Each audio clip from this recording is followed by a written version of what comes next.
Assalamualaikum warahmatullahi wabarakatuh. Bismillahirrahmanirrahim. Alhamdulillahirabbil alamin. Alladzi khalaqana tsumma hadana tsumma jama'ana fi hadzal majlis wa jama'ana wa ja'alana min jumlatil mu'minin wal muslimin. Asyhadu an la ilaha illallah wahdahu la syarikalah wa asyhadu anna Muhammadan abduhu wa rasuluh la nabiyya wa la rasulah ba'dah. Sallallahu wa sallamuhu ala rasulillah wa ala alihi wa sahbihi wa man tabi'ahu ila yaumil amma ba'd. Masuk muslimin wa mukminin jamaah rahimakumullah. Pertama-tama kita tidak lupa menyampaikan rasa syukur kehadirat Allah Subhanahu wa taala. Alhamdulillahirabbil kita bisa bertemu lagi pada majelis ini, majelis yang diberkahi, majelis ilmu. Mudah-mudahan apa yang kita laksanakan malam ini kita amalkan oleh Allah sebagai amal soleh yang diridhai manfaat di dunia wal akhirah.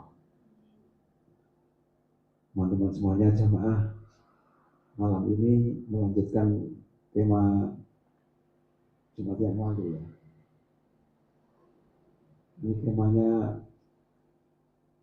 tentang bagaimana proses Islam masuk ke Nusantara gitu ya temanya. Nah tema ini sangat luas sekali ya. Mari kita sudah bahas secara umum. Sekarang kita akan memasuki agak spesifik ya. Jadi Islam di Indonesia itu masing-masing daerah itu cara masuknya itu tidak sama. Meskipun agak mirip tapi punya karakter masing-masing. Nah, kita pada malam ini akan membahas khusus masuknya Islam di tanah Jawa.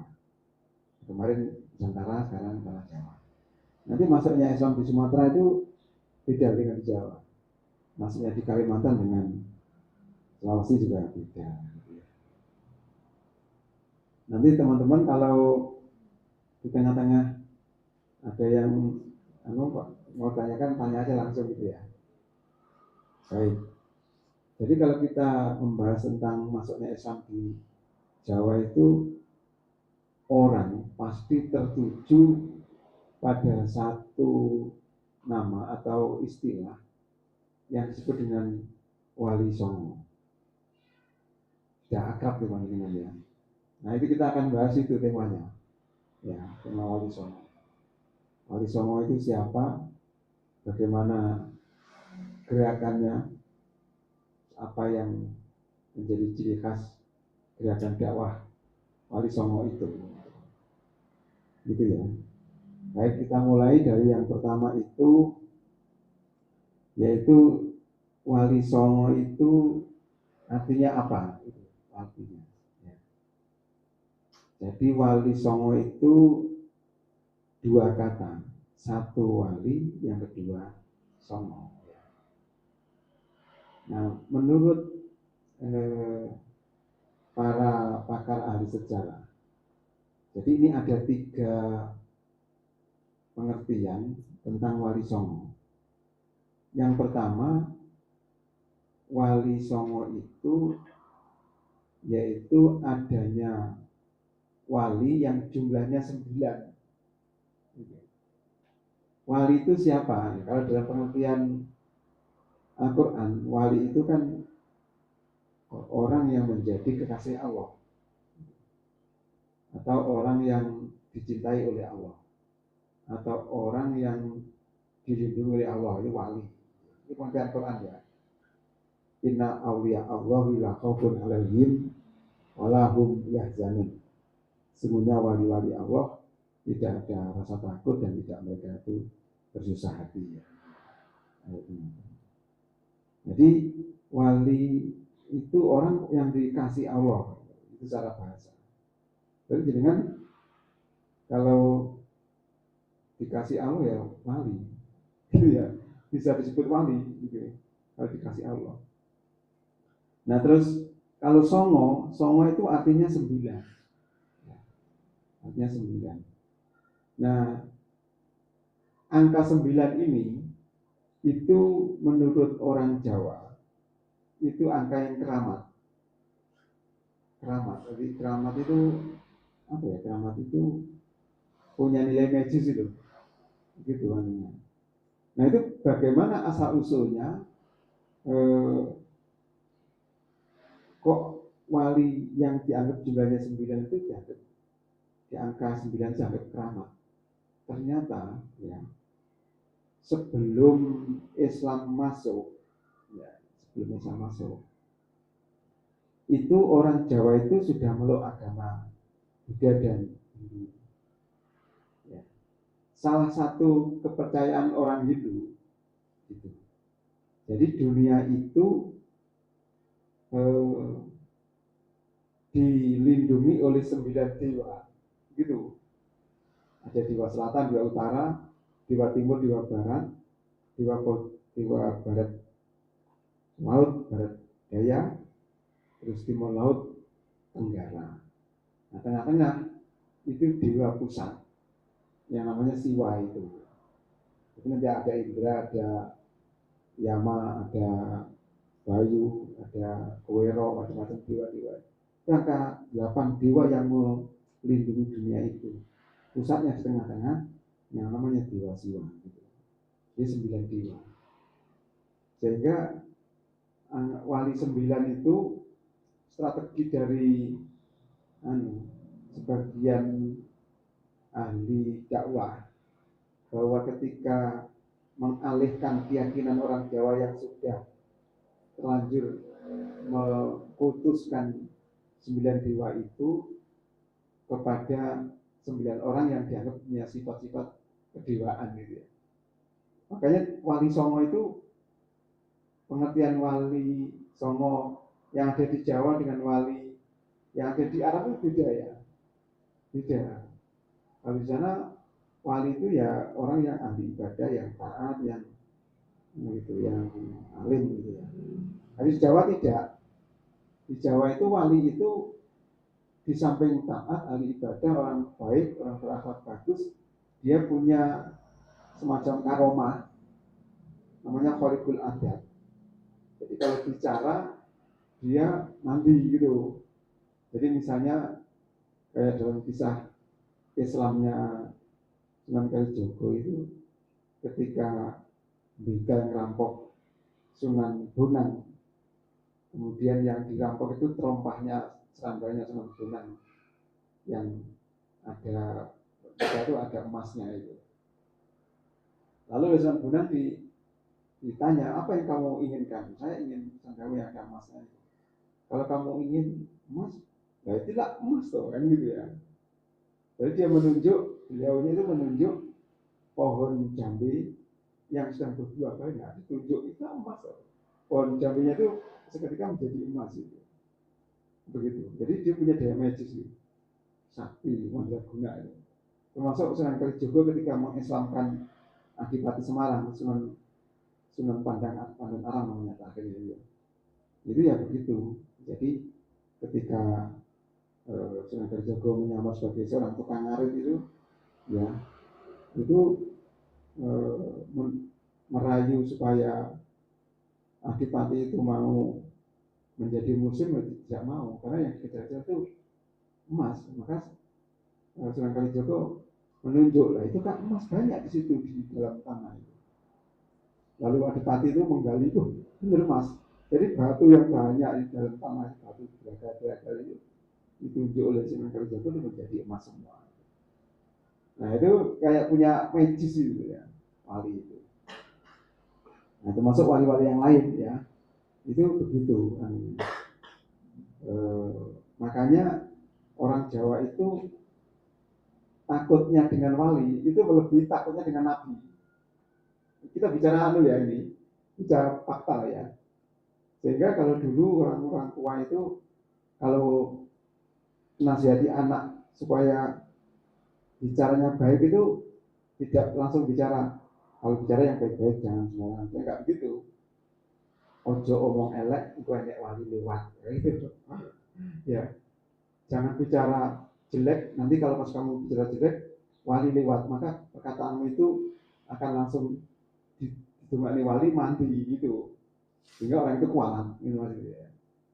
Misalnya gini, ada orang pegel atau suami pegel sama istrinya, terus atau istri pegel sama suaminya, terus istri itu mukul-mukul ditabrak motor misalnya gitu. Nah itu nasihati aja mengelak wali lewat. Nah, itu wali lewat kalau wali lewat walinya nggak kelihatan lewat, dia langsung benar-benar ketabrak motor karena mandinya wali itu. Nah itu anunya itu. Di Jawa itu seperti itu, ya salah satunya. Sehingga wali dalam pengertian wali songo tadi kenapa dipertahankan sampai sekarang? Wali songo, orangnya siapa? Nanti kita akan tahu. Siapa nih wali songo itu siapa aja? Dan apakah itu orang-orang yang sejaman atau tidak?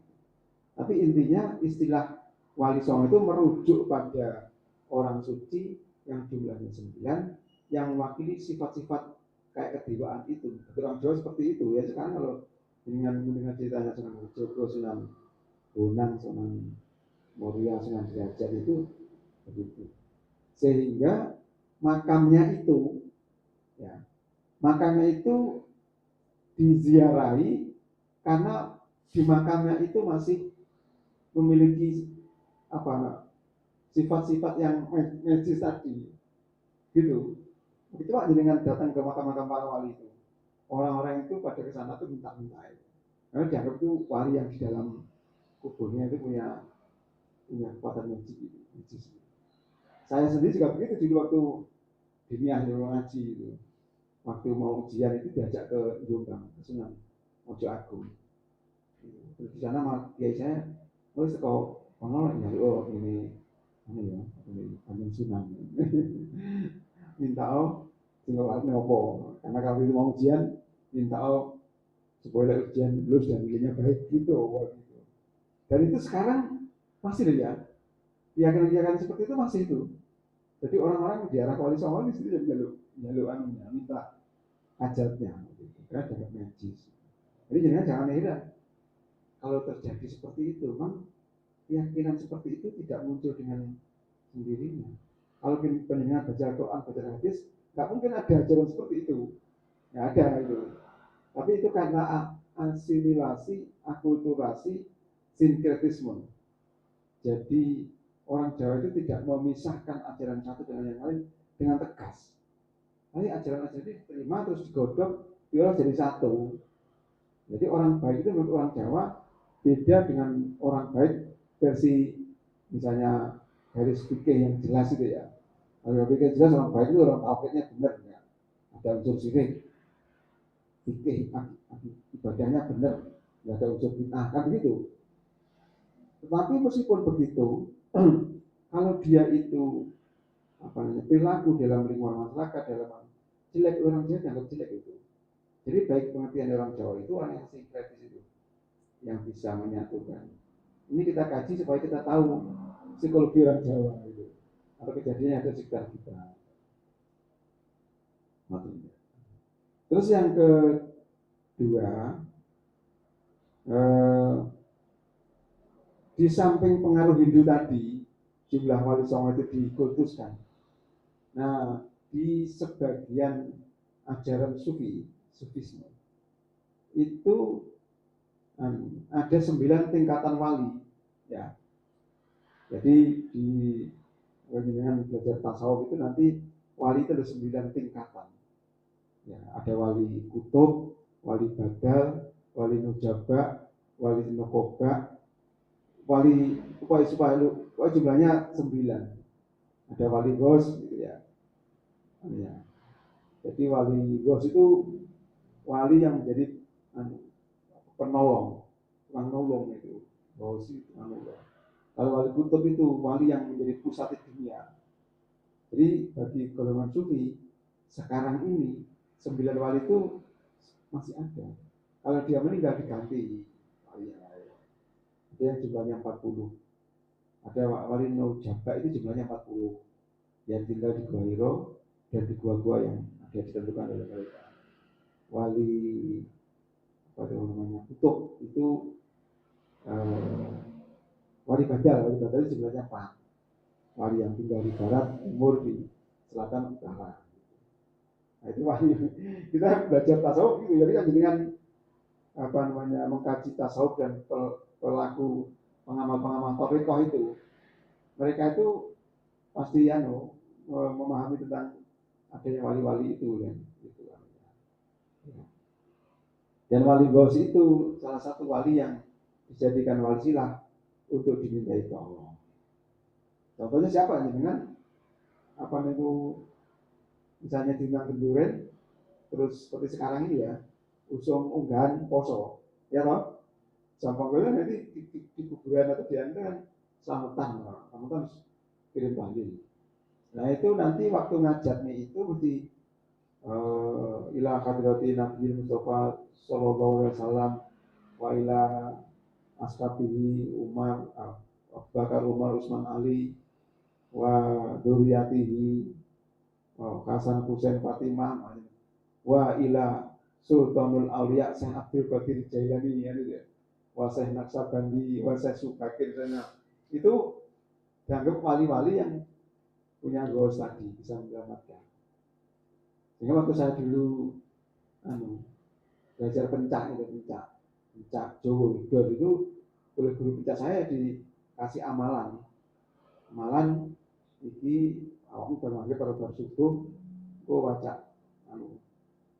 hadiah Fatihah yang Kanjeng Nabi itu karo Syekh Abdul Qadir Jailani itu.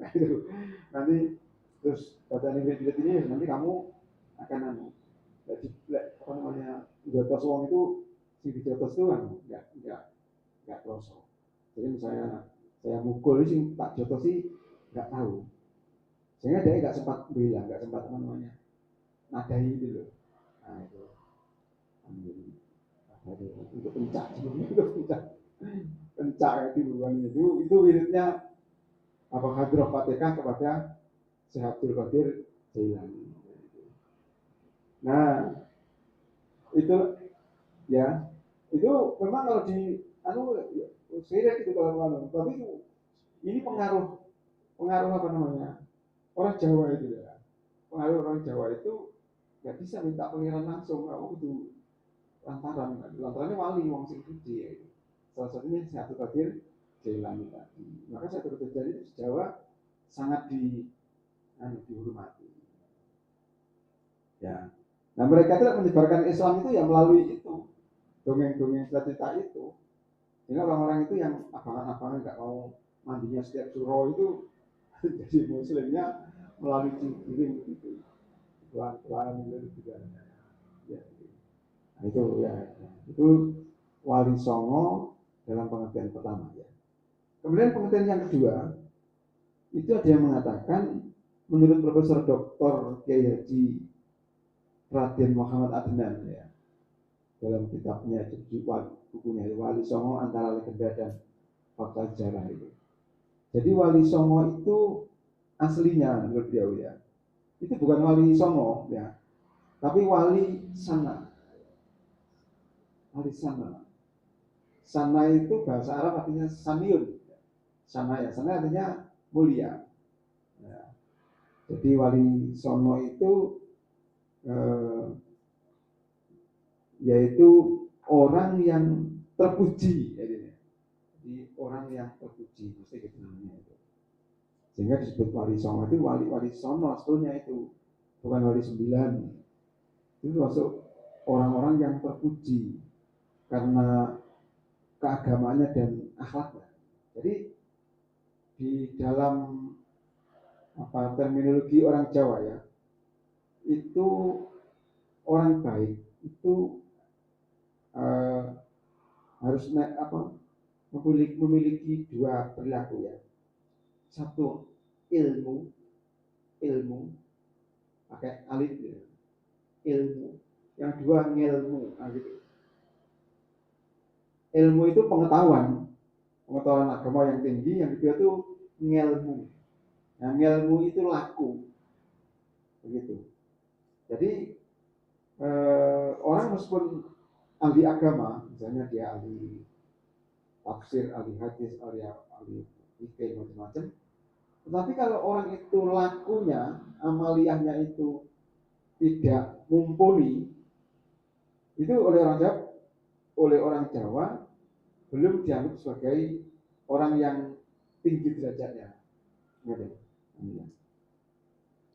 Jadi oleh karena itu panjenengan perhatikan penghormatan masyarakat kepada guru besar universitas, misalnya profesor doktor apa itu ya, gelarnya akademik tinggi, ahli usuluddin, profesor doktor ini, dengan seorang kiai yang sekolahnya hanya SD, dia hanya tamat SD terus dia ngaji kitab misalnya Nahwu, Jurumiyah atau Beriti atau Fikih benda-benda itu, tapi dia itu ahli tirakat yo tukang poso, terus tukang melek geni, tahajudnya kuat. Nah itu penghormatan orang masyarakat ya dengan profesor tadi itu masih menghormati yang tadi, orang yang meskipun pendidikannya rendah tapi lakunya kuat penghormatannya. Jadi sangat tampil ya masyarakat itu dengan orang seperti itu. Ini kita bicara sosiologi masyarakat ya, makanya begitu. Artinya kalau misalnya kita ini mau memposisikan diri di mana posisi kita. Kalau kita menurut Om Jae mesti gitu, Om Jae Jawa. Tapi kalau kita menurut idealismenya, ya mungkin orang pintar itu ya butuh kuliah di tingkat yang tinggi, ya. Bisa bersatu profesor sebagainya itu. Kemudian yang ketiga, ya, itu ada istilah itu wali sana, bukan sono ya, wali sana, wali sana. Kalau wali sana ini sana dalam pengertian ini nengkono tempat, ya. Jadi seseorang yang ahli agama yang menguasai satu tempat tertentu atau seseorang yang memiliki kekuasaan tertentu, begitu ya. Jadi artinya orang itu seorang ahli agama, lalu orang ahli agama itu bermukim di satu tempat tertentu, lalu tempat itu menjadi wilayah kekuasaan dia. Jadi misalnya Sunan Kalijogo di Kadilangu Demak, Sunan Bonang di Togan, Sunan Ampel di Surabaya, Sunan Giri di Gresik, Sunan Gajah di Lamongan, ya, Sunan Gunung Jati di Cirebon, Sunan Bayat di Klaten misalnya. Sebenarnya udah ketemu yang jarang wali ya belum? Ya. Jadi wali-wali itu punya kekuasaan seperti wilayah itu namanya ya. Jadi nah ini lalu ditirukan oleh kiai-kiai selanjutnya, ya. Kiai-kiai selanjutnya itu makanya kiai-kiai selanjutnya itu tidak menonjolkan Arabnya, ya, istilah Arabnya. Jadi misalnya Kiai Ahmad Al-Bukhari misalnya, itu bermukim di Jatinong misalnya. Itu yang terkenal nanti bukan Kiai Ahmad Al-Bukhari, tapi nama Kiai Jatinong. Nah itu wali sana maksudnya gitu. Wali sana. Makanya pondok-pondok itu ya Lerboyo, Loso, kemudian Langitan. Saya dulu Kiai Langitan itu perasaan saya yang langit. Ternyata langit itu nama daerah di Tuban. Kiai daerah Langitan gitu. Nama kiainya adalah Kiai Haji Abdullah Fakih, ya. Kiai Tambak Beras itu kiainya ternyata ya namanya Bisri Samsudi. Nah, Kiai Petelongan, Kiai mana itu? Mana Gus Dur itu? Mana? Udah apa itu? Kebuikan itu Kiai Haji Masari, ya. Gitu anunya. Ya.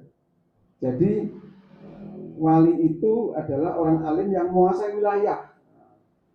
Nah 9 itu tadi sana artinya wali sana, wali yang menguasai sana, begitu anunya itu. Nah terus makanya disebut sunan. Ya. Sunan itu singkatan dari sinuhun. Asilun itu artinya orang yang dimuliakan. Nah, disebut sunan. Sunan Derajat, ya, Sunan Ampel, dan itu istilah itu.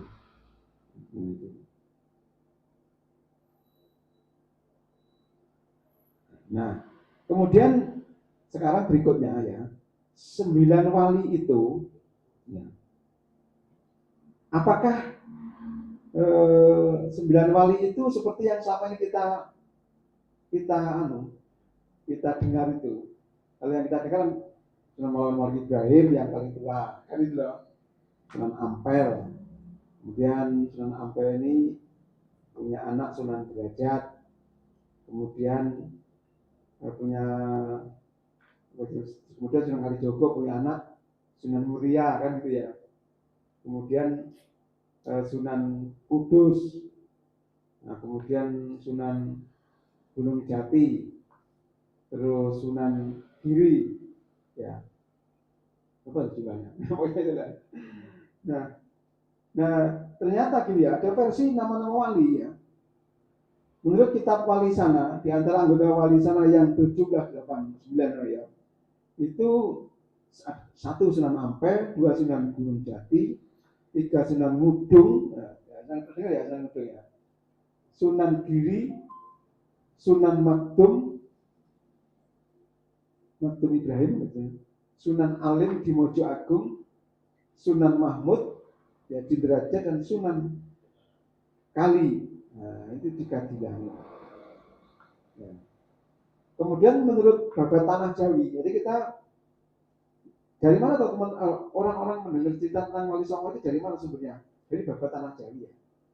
Babat Tanah Jawi itu yang mengarang itu Amangkurat keempat. Nah, dalam Babat Tanah Jawi itu Wali Songo itu 1 Sunan Ampel, makamnya di Surabaya itu ya, pernah kesana belum di Surabaya itu ya.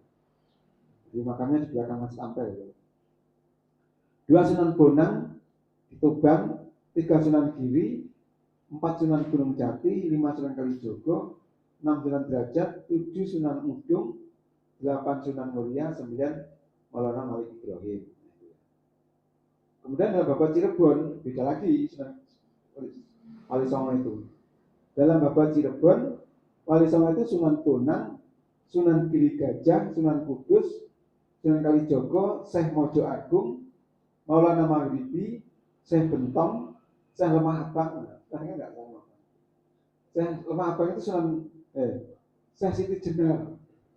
Ya, Syekh Siti Jenar. Yang 9 Sunan Gunung Jati Purbo.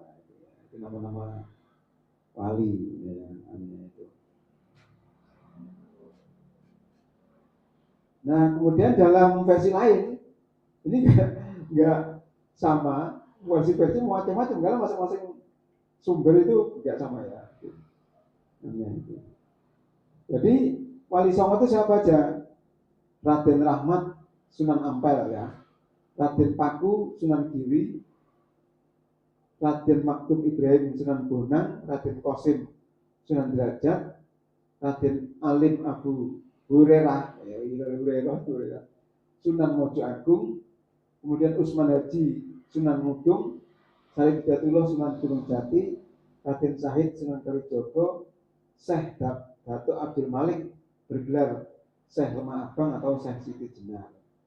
Kemudian malah bukan 9 jumlahnya, ada banyak. Wali Songo itu hanya istilah, itu jumlahnya banyak, jadi ditambah sampai 10. Ja'far Shodiq Sunan Kudus, Raden Umar Said Sunan Muria, Syekh Maulana Malik Ibrahim, kemudian Syekh Jumadil Kubro, ya, Syekh Jumadil Kubro, Syekh Maulana Maghribi yang berasal dari Maroko. Maroko itu nama. Nah, itu nama-nama wali.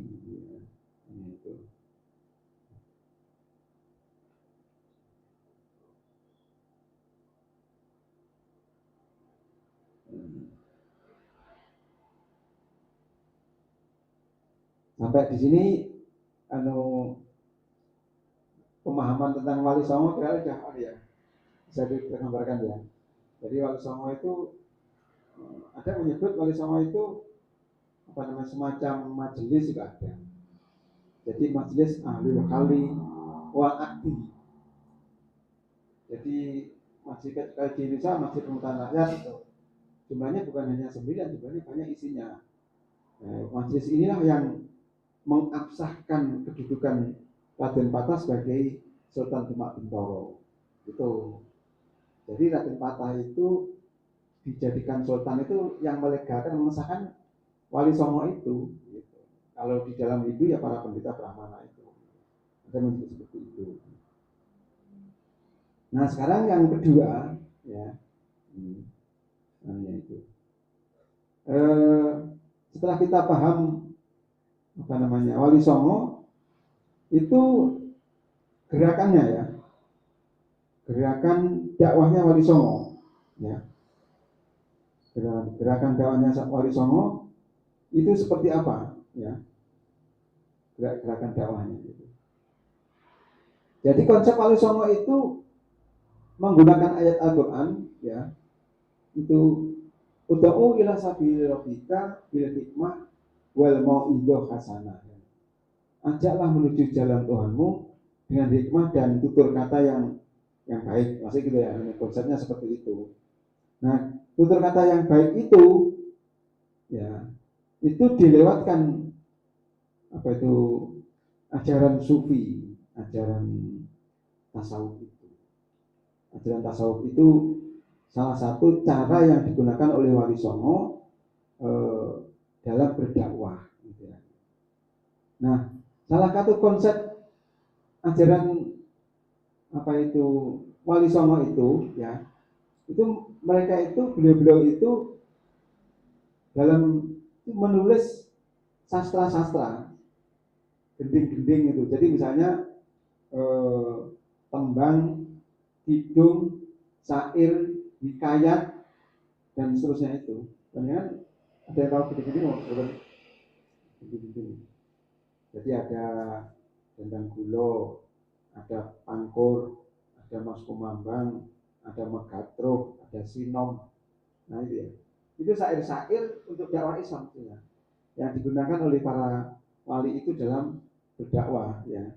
Jadi di situ nanti mengandung ajaran-ajaran yang bersifat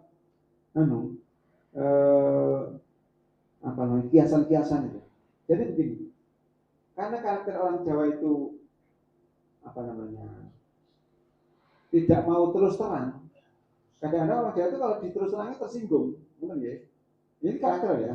Jadi penjelasan meskipun benar, tapi kalau terus terang kadang-kadang itu bahasa terus terang itu menyinggung malah.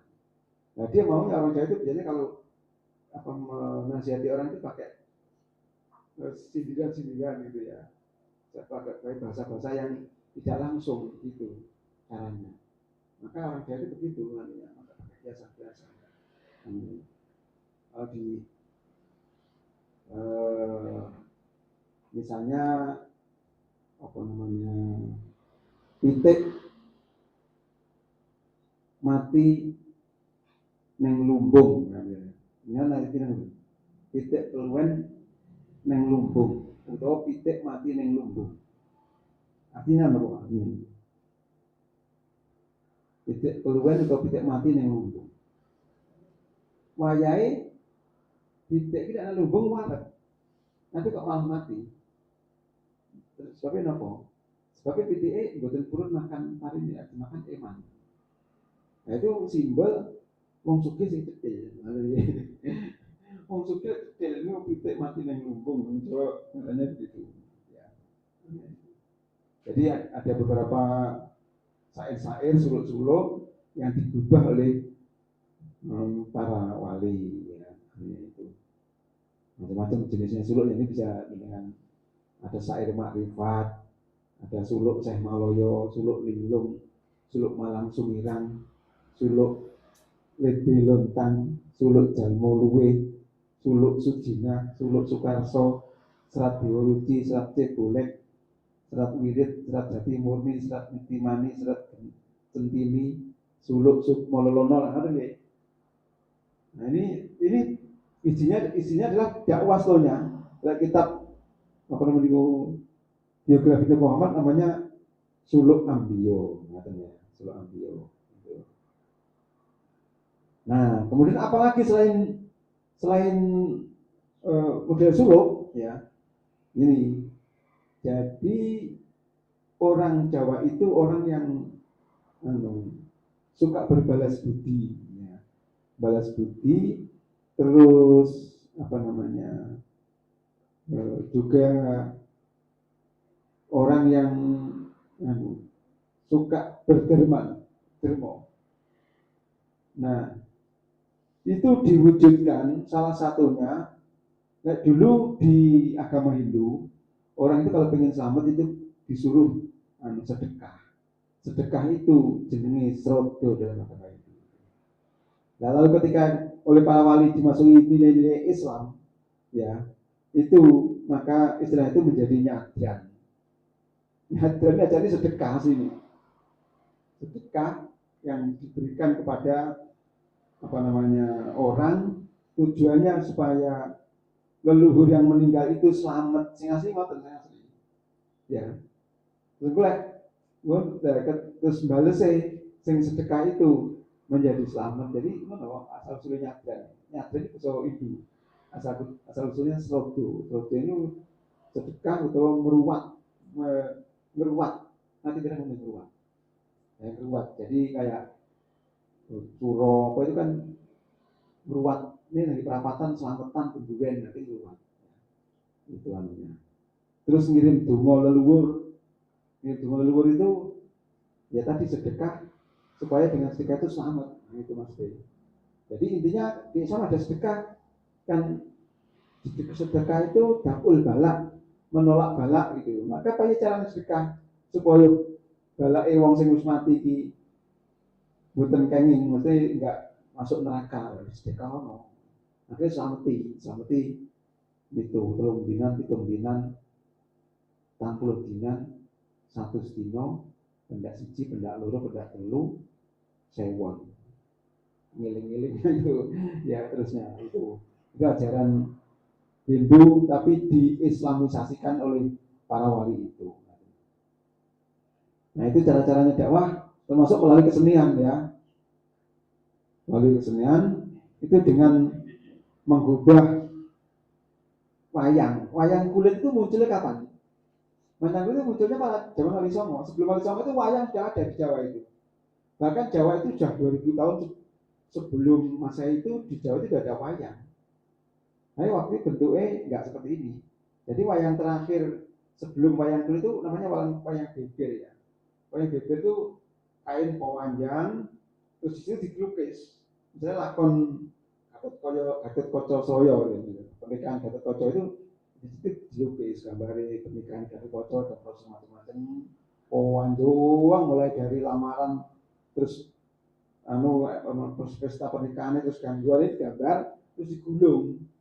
Setelah digulung, nah waktu pentas itu dalang itu membuka keber itu pelan-pelan, mana ya pelan-pelan. Kalau nyetak di sini itu lah gitu namanya wayang beber. Nah zaman wali oleh Raden Patah minta kepada para wali untuk dimodifikasi. Modifikasi. Caranya gimana? Caranya gambar yang dikelir itu dirubah bentuk 2 dimensi. Terus wujud orang itu enggak dimiliki orang, kayak jauh. Jadi misalnya jangan melihat gambar Werkudara itu hidungnya kayak gitu ya. Terus mulutnya, rambutnya, itu badannya, tangannya itu kan kayak pewanjang. Tangannya wayang kan ya, kalau kita tangan seberapa? Kan sak bangkean. Nah itu dibuat pewanjang sampai dengkul. Lalu dipotong-potong, lalu digapit. Itu wayang versi modern. Nah, sebelum itu juga ada wayang beber tadi, wayang krucil. Wayang krucil itu dari kayu. Nah itu sarana, terus masuk gamelannya itu juga motivasi para wali. Terakhir ya ini, melalui apa media dakwahnya para wali itu modifikasi pendidikan. Jadi sebelum Islam datang, para biksu, para pendeta, para brahmana, brahmono itu memiliki padepokan. Padepokan itu tempat bersemedi, tempat mengajarkan ilmu. Nah itu para santri ya. Santri itu asal katanya sastra, sastri. Sastri itu artinya kitab suci. Jadi santri itu orang yang pelajari kitab suci, maksudnya gitu ya. Jadi sebelum Islam datang, padepokan itu sudah ada.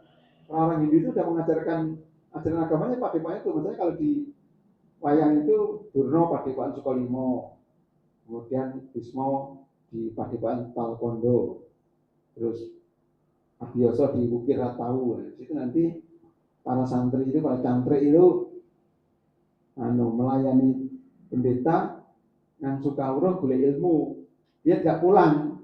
Kenapa nggak pulang? Karena ingin meniru langsung perilaku biksunya itu, biar dia itu langsung bisa digembleng secara langsung. Nah, ketika Islam datang, model pendidikan seperti ini dimodifikasi menjadi pesantren, pondok itu. Jadi pondok itu kan kiai buat asrama atau masjid, lalu para santri nanti diajar di masjid, terus waktu tidur dibuatkan asrama pondok itu. Dia nggak pulang karena dia pengen melihat perilaku kiai secara langsung, dibimbing langsung oleh kiai, begitu. Jadi beda dengan di Kristen ya, pondok pesantren dengan biarawati Kristen nggak sama. Kalau biarawati itu murni orang yang beribadah. Kalau pesantren itu enggak. Jadi beli ilmu langsung dipraktekkan, ketika nanti sudah tamat suruh pulang mengaplikasikan di masyarakat.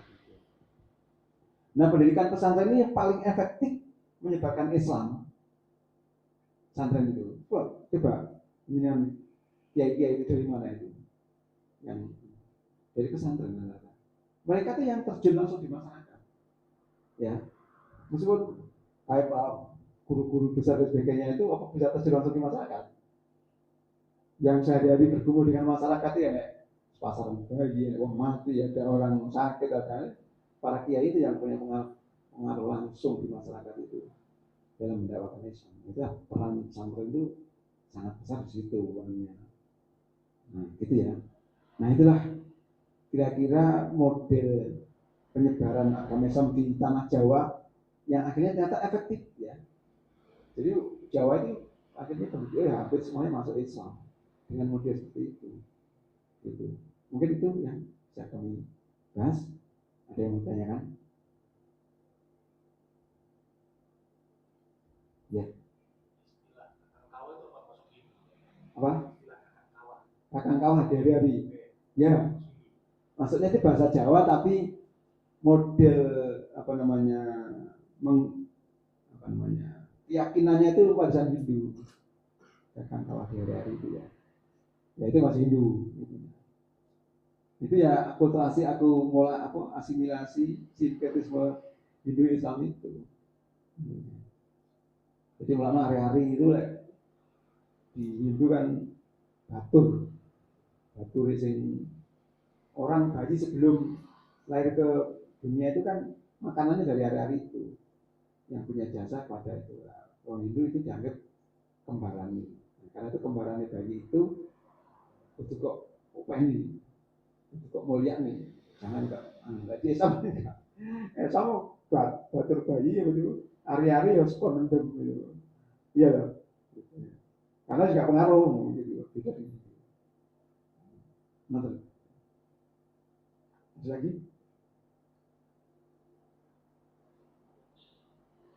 Apa fungsi kita bahas ini? Ya. Fungsi kita bahas ini itu artinya kita memahami kondisi masyarakat. Kalau kita itu punya tanggung jawab untuk ikut dakwah ya. Ini banyak kan kudu ngerti segi dakwah itu, gitu.